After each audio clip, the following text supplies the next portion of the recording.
this into reality for the vision that America's future is a small business renaissance. So number one is supporting local businesses. So as small business owners, supporting other small business owners, as a supporter of a small business, being able to make sure you understand who are your small businesses in your area that could support your needs, support the problems that you're dealing with.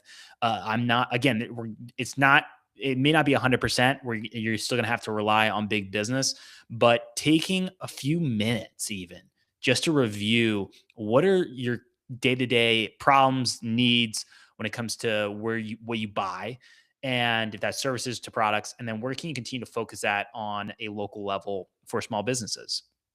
Number two is then moving more towards cash. Instead of using your credit card with the processing fee, or I think about it for, uh, you think of credit cards, BNPLs is another one, or BNPL, buy now, pay later. But how can you continue to focus on the money you have, using that if that's moving more towards cash? You think of debit cards, with your bank, moving more in that direction, and being able to keep the money in the local economy. That is another point to make with this. And then the third is buying from from humans. I think about that, like buying human made to AI made. That doesn't sound crazy to me. That in the future there will be products that are be made by computers completely. And again, we have technology that's involved in the process, if that's in assembly lines to how certain products are made. But there has to be a return back to pride in the craft, that you are focused on as a human being, and pride in your work. Being able to make sure that there's still a human in that process, and it's not completely fully automated. That's something to talk about, and that's something to understand. How many products uh, do have a human component in them? Can you take the time to actually understand that through your own audit of all your products that you use and the services, that are provided to you? So it wouldn't surprise me if we get to that point where we have to consciously decide: are we going to buy from humans or buy from computers and AI that are fully, uh, that have no human intervention at all in them? So that wouldn't surprise me either, that happens in our future. But those are some points that we can focus on. Three to start with, so that we continue to keep AI in check. Because the way that AI continues to grow and have, more input in our daily lives is through us using it. And I use it. I use AI. Again, I said before, the genie is out of the bottle. There's no way of putting this back in. So I use it for the large language learning models to help with research. That's one way that I use this technology. And it's I use it in other ways for when it comes to editing videos. So there are benefits, and I see that for where it can save time. But then we also have to understand that there can be sinister ways that this technology, AI, can be used. I talked about dynamic pricing last week, and how haggling used to be a way that we would negotiate price from human to human. But when you include AI algorithms into the dynamic pricing, and if you've heard of surcharging with like an Uber ride, or you think of last minute flights and the difference in price there, it's hard to negotiate with an AI algorithm. It's nearly impossible unless there's a competition that you can choose from for that. So that would fall back to what we talked about, of the importance of, creating a competition within these industries, and not a consolidation of these companies into big corporations. Again, I'm not anti big business from it being a possibility, but there has to be a check in there. And that is where, again, I move towards free market capitalism. And then I'm also not naive to think that there is an importance of limited government involvement to avoid monopolies, to protect consumers, to make sure that, we have, more ways to increase competition in our industries and to bring economic order. But I'm also not naive, that these systems can be taken advantage of. And you think of, with anything that gets bigger, including government to big corporations, it can be corrupted, and there can be a rigging of the system. And I've shared it before for young people, that that I think about their future, to their livelihood have been intergenerationally stolen from them. And you think of our ruling class leaders, how for decades they sold out our future to China, to globalist corporations, to self interest lobbyists. So we got to understand what is going on here and notice as small business owners where we can unite to have a big voice in moving forward and shaping the future and working with elected officials that truly care about their citizens and truly care about wanting to make this country better and improve this country that I love and I hope you love too. So those are a few things that we got to think about moving forward for the points. And bringing back AI into focus here. Uh, some things again don't make sense, and I want to recap that for you for what just didn't make sense to me, which has been for decades in my lifetime. I had gotten the messaging that I have to take responsibility for making this planet better, for stewarding the planet from to avoid climate change and make sure that I'm doing my part uh, to towards those goals. And so taking care of my environment. And I believe in taking care of your environment. If you go out camping and you don't clean up your trash, I mean, that's it's ridiculous. It's absurd if you don't do that. So I believe in the importance of cleaning up after yourself and making sure you leave the environment your environment well, or you take care of your environment. But when I hear that messaging from an individual level, seemingly from the elites, talking down to you of like, you got to do this. And then you look at things that just don't make sense. One of them is this messaging that AI is the future. However, when you look at the amount of pollutants that come from these data centers and the amount of strain on energy that these data centers take from, I think of you and me, the rest of us, if we go back to this worldview of power and the rest of us, things just don't make sense. And you got to be curious and ask questions, because I talked about it, how back in 2024, for all the electricity usage for these data centers here in the US, for overall data centers, and again, you estimate 15 to 25% of these data centers are focused on AI usage. So you look at all that, for total electricity usage, it's 183, or estimated to be 183 terawatt hours back in 2024. Now, to give you an idea, for 10 terawatts, that is electricity. That is more electricity than all the homes in Nashville that use electricity for the full year.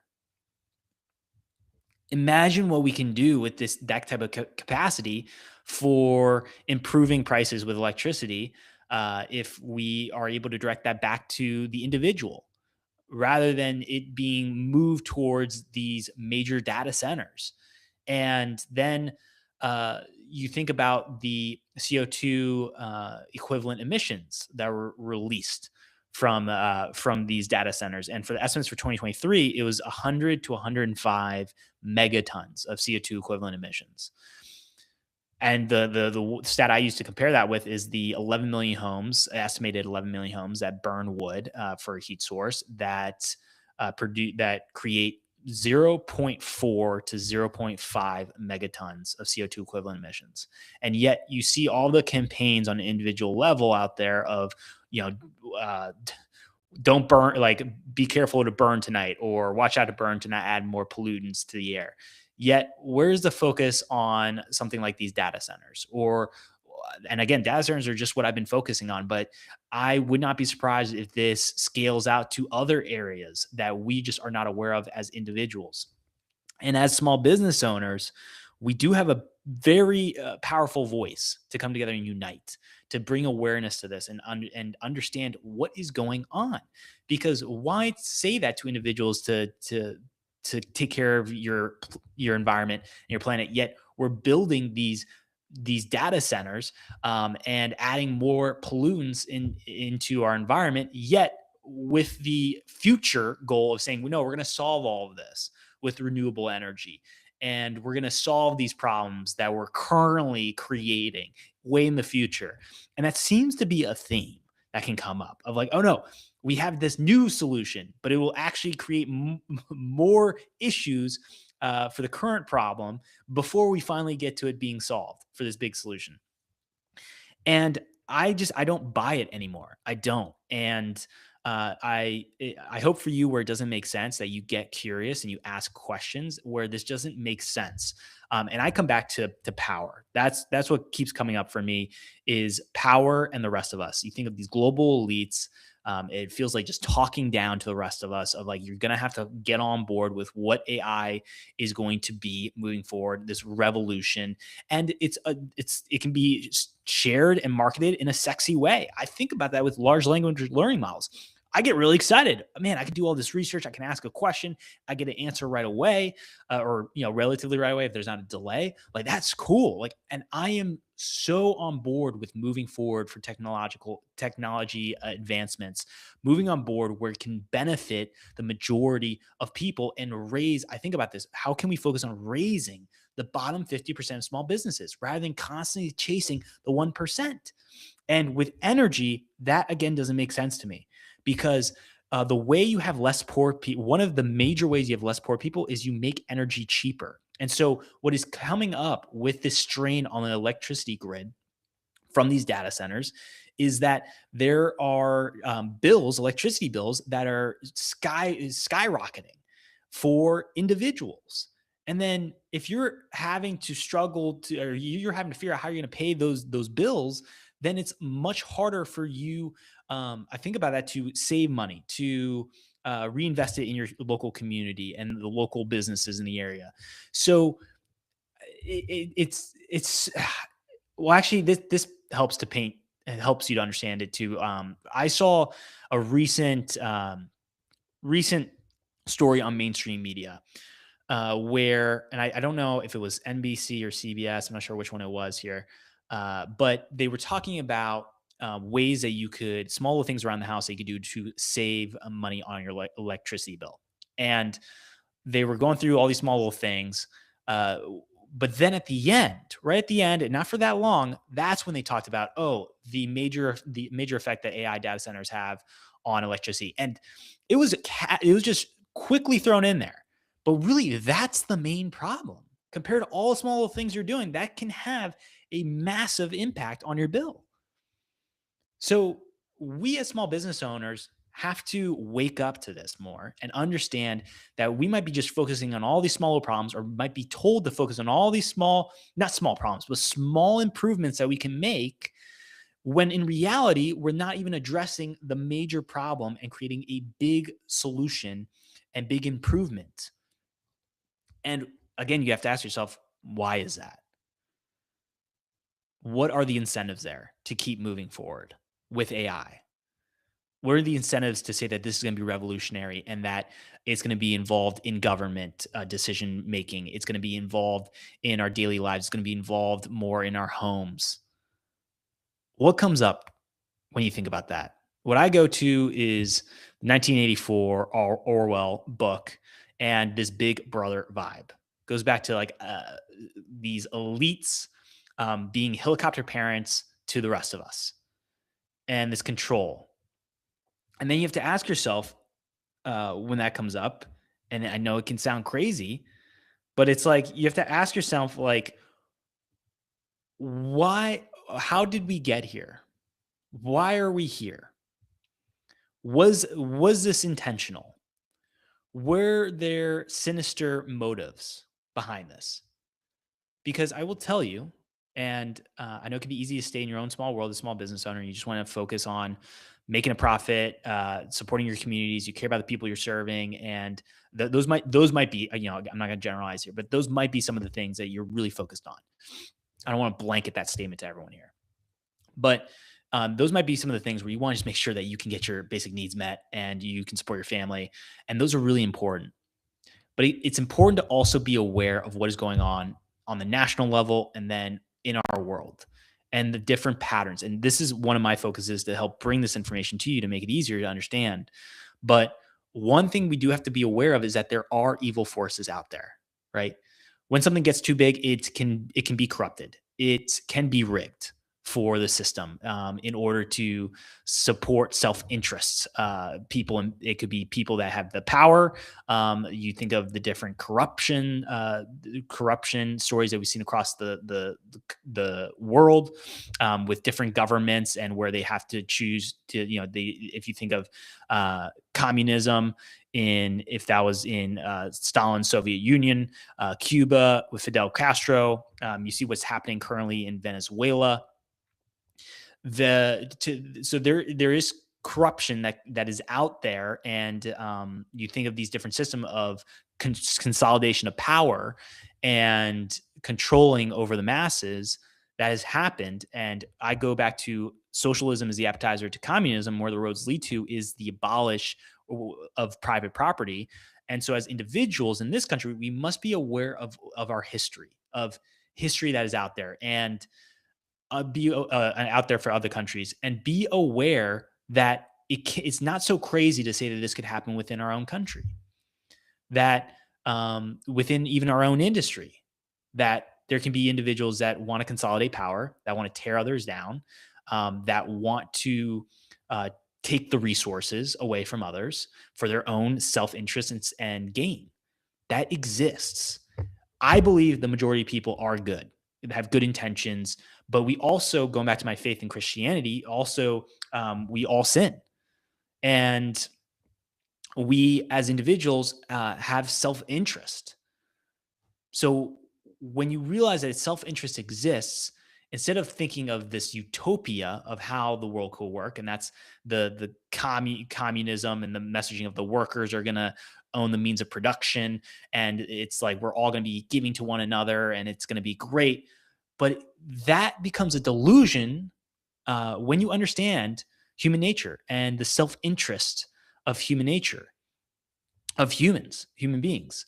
And when we can then drive the incentives where it can become a win-win, and I think about that of moving towards more free market capitalism, where you're basing it off of markets, and where as a small business owner, you get people to pay for let's say you have a restaurant, and you get people to come up and pay to get a sandwich, and then the sandwich never shows up. The market will dictate to you that then people are going to get really angry because they didn't get what they thought they were going to get for a sandwich with the money that they provided. So then they're not going to come back to your business.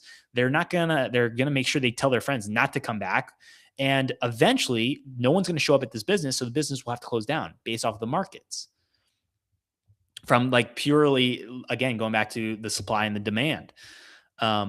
So when we continue to create these systems in a way where we understand really what is going on out there, and we're not just going off of positive vibes only, but we can come at it from a perspective of, okay, there are evil forces out there, like Marxist global elites, that are putting pressure and breaking down the foundation of our country.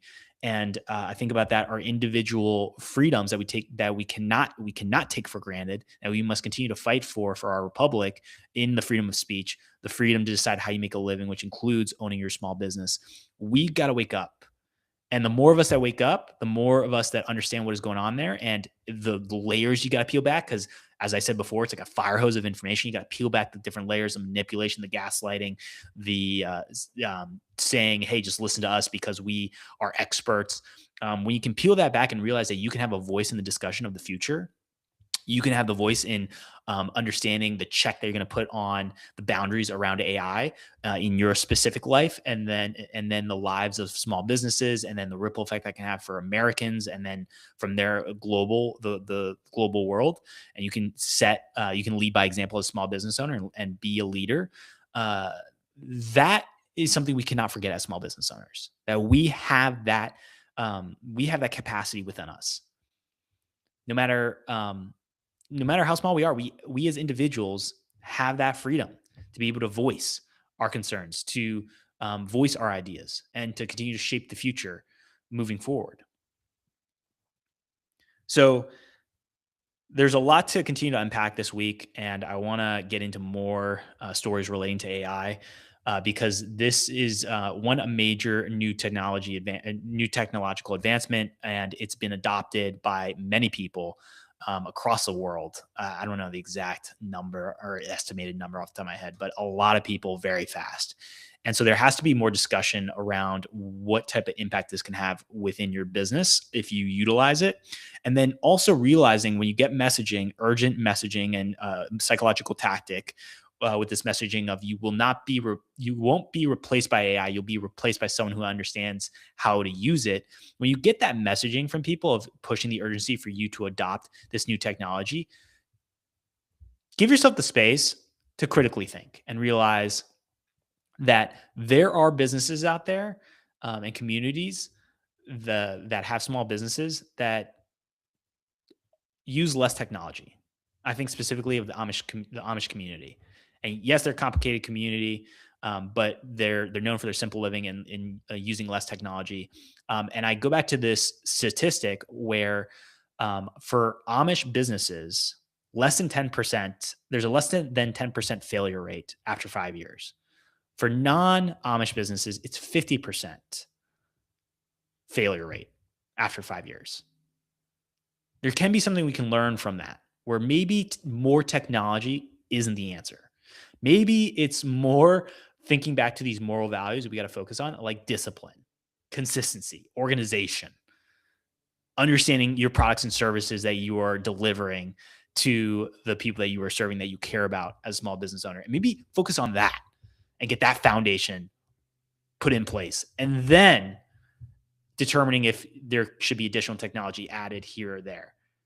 Because businesses, they can thrive without a lot of technology. You think of the push to make sure you can take credit cards or debit cards, but then you do know, I know you know one of those local businesses in your area, that local sandwich shop that just makes amazing sandwiches, amazing subs, that only takes cash and is thriving, has a line out the door. You know those businesses exist. And so what can we learn from those businesses? Maybe do we take pride in our work and create a really good product or a really good service that raises the standard, and people are like, I need this no matter what. I'm going to figure out how to make this happen. So if they're only asking for cash, I'm going to go get cash and I'm going to buy this sandwich.